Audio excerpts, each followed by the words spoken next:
अरे वो रावण जिसने खेल खेल में ही कैलाश पर्वत उठाई। एक बार रावण गया कैलाश पर्वत, उसने सोचा गुरुजी को प्रणाम करना। रावण के गुरुजी कौन है? शंकर जी।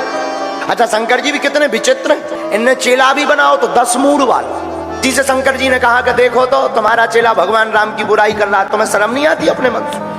समझाओ। शंकर जी बोले क्या समझाए, हम अगर उसे समझाते हैं तो वो हमें देख के हंसने लगता। बोले क्यों? बोले इसलिए हंसने लगता है कि वो कहने लगता गुरुजी इधर देखो। लोग बोले मतलब? शंकर जी बोले जैसे ही हमें देखता है सो ही अपने मुख की तरफ इशारा करने लगता, गुरुजी तुम्हारे तो 5 ही मुख हैं, थे तो 10 है। अब बताओ उन्हें क्या समझाए? अच्छा, ऐसे लोगों को भला समझा भी कोई नहीं सकता। आज हमको एक पत्रकार पूछ रहे थे, बोले गुरुजी आपके विरोध में जो लोग हैं तो मंत्र ऐसा मारो कि उनकी बुद्धि स्वर जाए। हमने कहा भैया हनुमान जी रावण समझा उतरे, जब रावण नहीं बिना मरे सुधरो।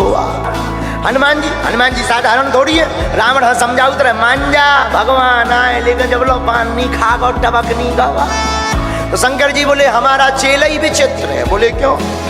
बोले हमें देख के कहने लगता है इधर देख। एक व्यक्ति बोला क्यों गुरुजी? रावण के 10 सिर थे। एक संत बोले हमने तो देखे नहीं, अब देखे होते तो बताते 10 सिर, लेकिन हमने सुना तो है दशानन।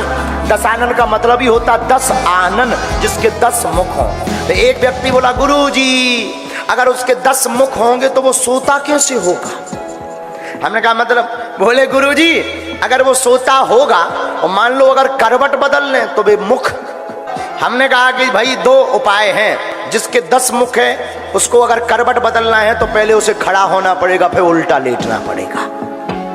और दूसरा, जिसके ज्यादा मुख होते हैं वो ना सोता है ना सोने देता है।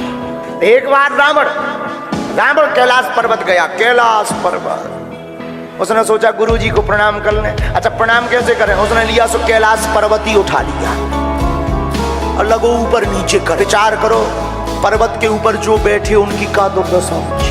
पर शंकर जी और पार्वती जी लगी हलवे। पार्वती जी बोली हुजूर ये है क्या? शंकर जी बोले चेला आया है हमारा। पार्वती जी बोली कर क्या रहा है? प्रणाम कर रहा है। ये कौन सा चेला है? शंकर जी बोले रावण। पार्वती जी बोली बड़ो गजब को चेला है, एकदम हल रहे। शंकर जी बोले अब चेला ही ऊंचे लेवल का है, रावण जैसा चेला बनाएंगे तो वो तो हिलाएगा ही हिलाएगा। अब जब शंकर जी ने ऊपर से इशारा करो कि भैया क्या कर रहे हैं, रावण बोलो गुरुजी प्रणाम कर रहे हैं।